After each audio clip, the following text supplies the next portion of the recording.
Tonight, the images coming in, deadly driving, the snow and ice, hundreds of accidents. And now the Arctic air sweeping in, wind chills 10 to 20 below zero. President-elect Donald Trump and the Russian hackers, he says he doesn't believe it, taking on the intelligence community he will soon rely on. And on whether he needs the daily intelligence briefings. You know, I'm like a smart person. I don't have to be told the same thing and the same words every single day. Also tonight, the deadly plot. After seeing Dylan Roof calmly walking into that church, killing 9. Tonight, the chilling new moment in court. The list of other potential targets revealed. The dangerous blast, neighbors who called the utility company hours went by. The home blowing up. And holiday shoppers, the one app tonight that tracks your gift list in these final days, sending you alerts when prices drop. And Made in America Christmas is back tonight, where you've sent us now. This is ABC World News Tonight with David Muir. Good evening, and it's great to have you with us here on a Monday night. And we begin with the deadly winter storms and the new Arctic blast moving in and quickly. The driving already treacherous across more than a dozen states, white-knuckle driving on I-75 in Michigan and on countless other highways. This tractor-trailer leaking fuel after slipping off I-89 in New Hampshire today. And planes struggling to fly in the snow and wind. Wind chills will soon be up to 20 degrees below zero. And we begin tonight with ABC's Alex Perez in Chicago. Tonight, that massive storm making for a treacherous commute from the Great Lakes all the way to the Northeast. In Maine, slick roads turning deadly. At least 2 dead in separate accidents, including a father who was riding in a Jeep with his wife, as well as 3 children when their car collided with a dump truck. Slow down. I mean, that's, the best advice I can give anybody, because once you break traction, there's no bringing it back. A snow emergency in Minneapolis Sunday. Nearly 900 car wrecks in one 24-hour period across Minnesota this weekend. This sheriff's dash cam capturing the danger on I-35. A pickup truck spinning out of control, nearly striking a state trooper. Many areas recovering from the weekend blast of snow. Parts of New York slammed with more than 36 inches. What's just happening right in front of me? This 36-vehicle pileup on I-75 near Flint, Michigan, shutting down the highway for hours. Storms has snarled air travel too. This Delta flight skidded off the taxiway Sunday at Detroit Metro after landing in snowy conditions. More than 2,000 flights canceled this weekend, most of them in Chicago. Cars parked at O'Hare covered in snow. And David, here in Chicago, it's only beginning. Temperatures are expected to plunge, and it will feel well below zero here this week, which means this slushy mess will freeze, making conditions even more dangerous. Turning David? right back into ice. All right, Alex Perez leading us off. Alex, thank you. Let's get right to meteorologist Rob Marciano tracking the cold air moving in quickly. Hey, Rob.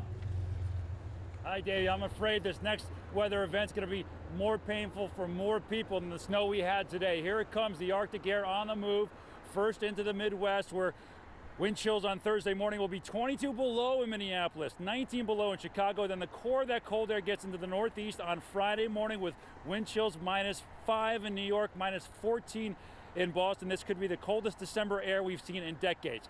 Out west, we're watching a developing Pineapple Express, which means heavy rain getting into California. The next several days could see flooding rains there, and that will likely be our next Midwest snowstorm by next weekend. David? Rob Marciano with us again tonight. Rob, thank you. In the meantime, we move on now to President-elect Donald Trump. A fierce war of words, and Mr. Trump taking on this country's intelligence community when it comes to Russian hackers and whether they try to disrupt America's election. ABC's Tom Yamas in Washington. Tonight, Republican leaders in Congress breaking with President-elect Trump, announcing they will investigate whether Russia used hackers to try and influence the election. Something Trump doesn't believe happened, even though the director of national intelligence said it did. They have no idea if it's Russia or China or somebody. It could be somebody sitting in a bed someplace. Today, Trump tweeting, "Unless you catch hackers in the act, it is very hard to determine who was doing the hacking. Why wasn't this brought up before the election?" But it was. In October, 17 American government intelligence agencies, including the CIA, released this rare statement saying the U.S. intelligence community is confident that the Russian government directed the recent compromises of emails. When we say we're confident, that I think it speaks for itself. Trump still refusing to believe it. It could be Russia. I don't really think it is, but who knows? The president-elect also disputing reports the CIA believes Russia's goal was to hurt Hillary Clinton and help Trump get elected. I think it's ridiculous. I think it's just another excuse. I don't believe it. Today, a much different take from the White House on Mr. Trump. He called on Russia to hack Secretary Clinton. So he certainly had a pretty good sense of whose side this activity was coming down on. Russia, if you're listening, I hope you're able to find the 30,000 emails that are missing. The new focus on Russia comes with Trump poised to name Exxon CEO Rex Tillerson Secretary of State, whose ties to Russian President Vladimir Putin go back decades. I've known him since 1999, and I have a very close relationship with him. On GMA, Trump's senior advisor Kellyanne Conway tried to downplay Tillerson's Russian connection. It's not like he's pounding down vodka with Vladimir Putin at the local bar. Maybe not vodka shots, but this video shows a champagne toast. Putin personally awarding Tillerson Russia's Order of Friendship, an honor the country gives to foreigners. Over the weekend, Republican Senator Marco Rubio tweeting, "Being a friend of Vladimir is not an attribute I'm hoping for from a Secretary of State." And Tom Llamas joins us now from Washington. And Tom, we've heard very little from Hillary Clinton about this election, but we did hear from her campaign team on these new headlines involving Russian hackers today. David, there is a small group of electors that is asking for more information about those hackings. And listen to what John Podesta, Clinton's campaign chairman, had to say. He writes, electors have a solemn responsibility under the Constitution, and we should support their efforts to have their questions addressed. Now, the Clinton campaign knows that there's no mechanism to brief these electors, but it is a very aggressive stance tonight, David. Tom Llamas in Washington. Tom, thank you. That controversy over Russian hacking swirling with the inauguration just 39 days away now. With the president-elect saying he's not convinced by the intelligence gathered by the U.S., including the CIA, what will his relationship with them be like? And how many intelligence briefings has Mr. Trump sat in for so far? With the answer, here's ABC's chief investigative correspondent Brian Ross tonight. It's been an essential White House fixture for decades, but Donald Trump now says he will not need the CIA's daily presidential briefing once in office. And as president-elect, he's only received 4 of them. You know, I'm like a smart person. I don't have to be told the same thing and the same words every single day for the next 8 years. It is one more slap in the face for the 21,000 people who worked for the CIA. I think it would be devastating to hear that the incoming president doesn't value the intelligence that will come out of the agency. It follows Trump's efforts to publicly discredit the CIA over what it's saying about Russia. They're fighting among themselves. They're not sure. Tonight, a senior intelligence official tells ABC News he's disparaging and insulting every analyst currently in the intelligence community working hard to protect the United States. Forced to choose today between the CIA and Trump and Russia. The Russians are not our friends. The top Senate Republican backed the CIA. But I have the highest confidence in the intelligence community and especially the central intelligence agencies. Former officials say if the mistrust gets any worse, CIA officers could have a hard time trusting Trump and his national security team when it comes to Russia. They may be afraid that anything they tell the White House will get back to Russia. So let's bring in Brian Ross tonight because we do have another breaking development. This one includes the Trump family. We had expected to hear from the president-elect on separating the family business from the presidency. We were going to hear this week. Yes, David. Now, tonight we're hearing that Trump had promised a news conference on Thursday to explain how he would do that, remove himself from his vast business empire in total. Well, tonight, transition officials tell us that's been postponed until January. They say the president-elect has been too busy filling out his cabinet, David. Brian Ross with us again tonight. Brian, thank you. There are chilling new details from the trial of Dylan Roof tonight. He's accused in the murders of 9 black worshipers at a Bible study. Prosecutors now revealing what they found in his car, including a list of other black churches among the targets. ABC's Steve Osinsami is in Charleston for us again tonight. There were strange moments in this courthouse today. More than once, we saw Dylan Roof and one of his lawyers laughing together during breaks with the grieving families of his alleged victims sitting nearby. There is nothing funny here at all. Prosecutors shared words from his racist manifesto and showed items pulled from his car after the murders at this historic black church in June of 2015. A Confederate flag, the .45 caliber Glock in the back seat under a pillow, and a burned American flag in the trunk. There was also a list of these other black churches.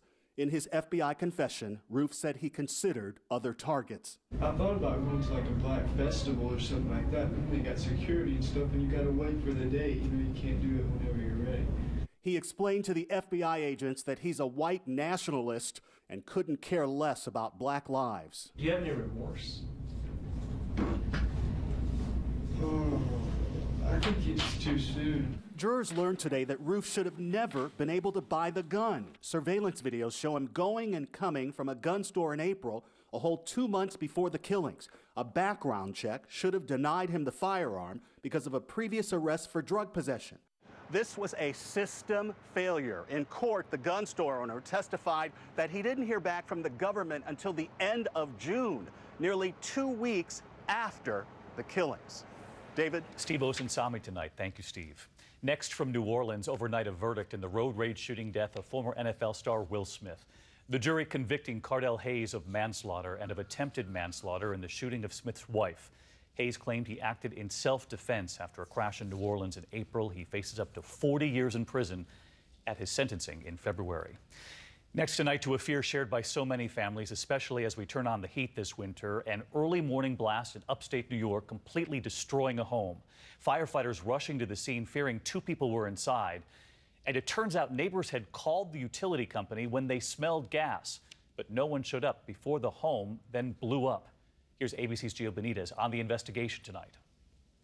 Tonight, a house in ruins, a possible leak in a propane tank, the likely cause of the explosion. Your walls were actually... The wall was buckling and stuff was falling off the shelf. Other neighbors smelling gas over the weekend, placing that call to the utility company instead of 911. The house destroyed just hours before the utility crew was due to show up. A structure collapse with possible entrapment. Luckily, no one was home.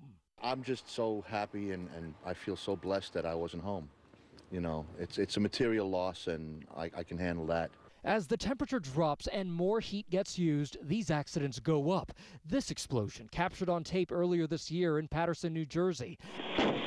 And just over a year ago, another house blew up by exploding gas. And David, tonight here in Middletown, New York, just another reminder that anytime someone smells something that just isn't right, to call 911 first, not the utility company. David? Gio Benitez with us tonight. Gio, thank you. Overseas this evening, ISIS recapturing the ancient city of Palmyra, forcing Syrian troops to retreat. ISIS releasing this new video showing its militants with military tanks and trucks left behind. When ISIS controlled the city last year, they destroyed many of Palmyra's historic treasures. They were able to take the city back now because Syrian forces are focusing on the battle for Aleppo instead, where there are reports they've made significant progress tonight. Next from Cairo, new surveillance video of the terror attack on Egypt's main Christian church. Officials say this man walking toward the church here is the alleged suicide bomber and a member of the Islamic militant group. Seconds later, a powerful explosion. The church there crashing down on the worshipers below. At least 25 people were killed, most of them women and children. There is still much more ahead on World News Tonight this Monday. The new health alert tonight, the common drug that could be used now in the fight against Alzheimer's. Also, look at this, the dramatic gold heist, the armored truck ambushed on the highway. Suspects stealing more than $1.5 million in gold, setting cars on fire during their getaway. That manhunt and details coming in now. Growing outrage tonight over a best-selling children's author and the hard-to-find Christmas toys she apparently had purchased by the dozens. The controversy involving that tonight. And holiday shoppers, you'll want to take note of this. The one app tonight with just a few days left until Christmas that will alert you when items on your gift list have dropped in price. We'll be right back. My friends think doing this at my age is scary. And I say, not if you protect yourself. What is scary? Pneumococcal pneumonia. It's a serious disease. My doctor said the risk is greater. Now that I'm over 50! Yeah! Just one dose of the Prevnar 13 vaccine can help protect you from pneumococcal pneumonia, an illness that can cause coughing, chest pain, difficulty breathing, and may even put you in the hospital. Prevnar 13 is approved for adults 18 and older to help prevent infections from 13 strains of the bacteria that cause pneumococcal pneumonia. You should not receive Prevnar 13 if you've had a severe allergic reaction to the vaccine or its ingredients. If you have a weakened immune system, you may have a lower response to the vaccine. The most common side effects were pain, redness and swelling at the injection site, limited arm movement, fatigue, headache, muscle pain, joint pain, less appetite, vomiting, fever, chills, and rash. Get this one done. Ask about Prevnar 13 at your next visit to your doctor's office or pharmacy. Family road trip. Fun. Check engine. Not fun, but you've got hum. That's like driving with this guy. All you do is press this, and in plain English, you'll know what's wrong. If you do need a mechanic, just press this. Thank you for calling Hum. And if you really need help, help can find you automatically, 24/7, because you put this in here. Hum by Verizon, the technology designed to make your car smarter, safer, and more connected. Put some smarts in your car. Salonpas. We're the world leader in medicinal pain patches. When developing an alternative to expensive prescription lidocaine pain patches, our goal was clear. Make new Salonpas lidocaine the best alternative.